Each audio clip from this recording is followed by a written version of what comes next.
Здравствуйте, дорогие ребята! Сегодня я расскажу вам русскую народную сказку «Фифилиста перышко».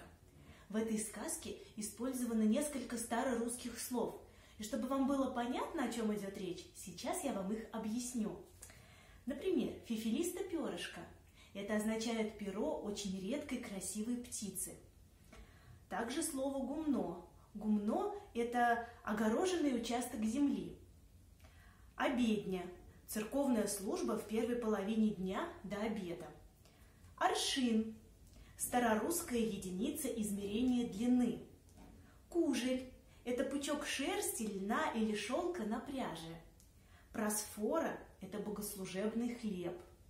И мотовильце – приспособление для сматывания пряжи. Ну что же, начинаем.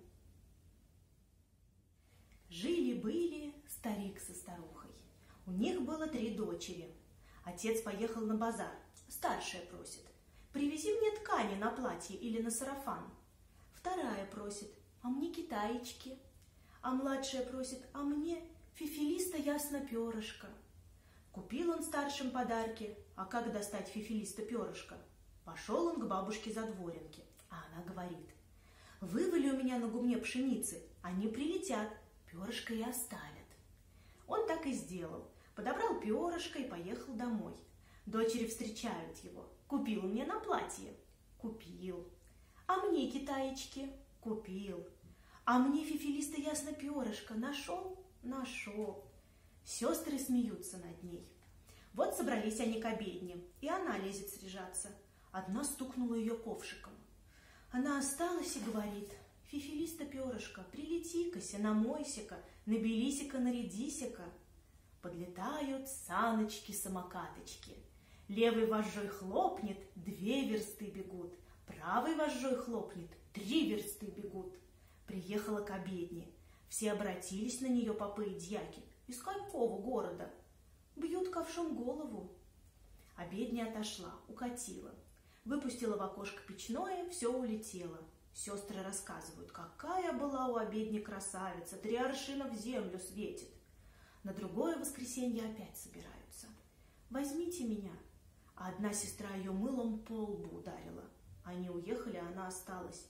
Фифилиста перышко, прилети-ка, намойся-ка, набелись-ка, нарядись-ка. В церкви опять на нее обратились. Из какого, барышни, города? Бьют мылом голову. Попы-дьяки бросились в книгах искать. Нет нигде такого города. На воскресенье стали собираться в церковь, она просит гребешок. Стукнули ее гребешком по голове. Все уехали, она одна дома осталась. Фифилиста перышко, прилети-ка, намойся-ка, набелись-ка, нарядись-ка. Пошла в церковь, 9 аршин в землю светит. Все спрашивают: из какого города? Бьют гребнем голову. Сестры догадались: это не наша ли дурочка? Фифилиста перышко ведь у нее. Одна сестра вперед побежала и подсмотрела все, как она приехала, и выпустила все. На следующее воскресенье натыкали они окно иголками. Фифилист и наткнулся.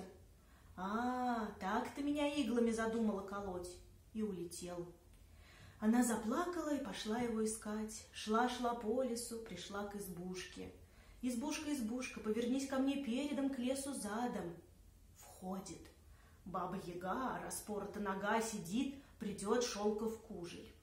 Баба-яга напоила ее, накормила, стала она расспрашивать про фифилиста ясно-сокола. «Ох, дитятка, он далеко, вот тебе 3 пары сапог, 3 железных просфоры и 3 подпирашки. Иди до моей сестры, она тебе путь-дорогу укажет». Изгладала она 1 просфору, износила 1 пару сапог, изломала 1 подпирашку, дошла до 2-й избушки.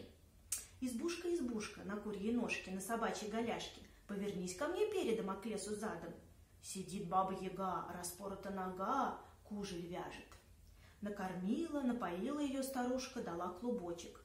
«Доведет он тебя до моей сестры, она знает, где филифист ясен сокол». Изгладала она 2 просфоры, износила 2 пары сапог, изломала 2 подпирашки, идет, куда клубочек катится, доходит до избушки. Сидит старая-старая старушка. Стала девушка спрашивать про филифиста. «Милая, ведь он завтра к венцу идет. «Бабушка, помоги, как мне его вернуть». «На тебе прялку, пряжу сама придет. Пойдут завтра к венцу, ты садись на дороге с этой прялкой. Молодая-то завистная будет просить продать, а ты скажи, что не продажная, а заветная, и проси с молодцем ночь поспать». Села она на дороге с этой прялкой. Молодая просила продать, она не соглашается. «Ну ладно, иди уж, проспи с ним ночь». Она плачет, сговаривает его, он никак не сговаривается, сердится. «Ты меня наколола». На другой день опять ему к венцу идти, дала ей бабушка чудесное мотовильце. Она его опять не продает, а с молодцом ночь проспать просит. Молодая опять согласилась, опять она плакала, просила его, он опять не сговаривается. И бабушка просила, уговаривала, нет.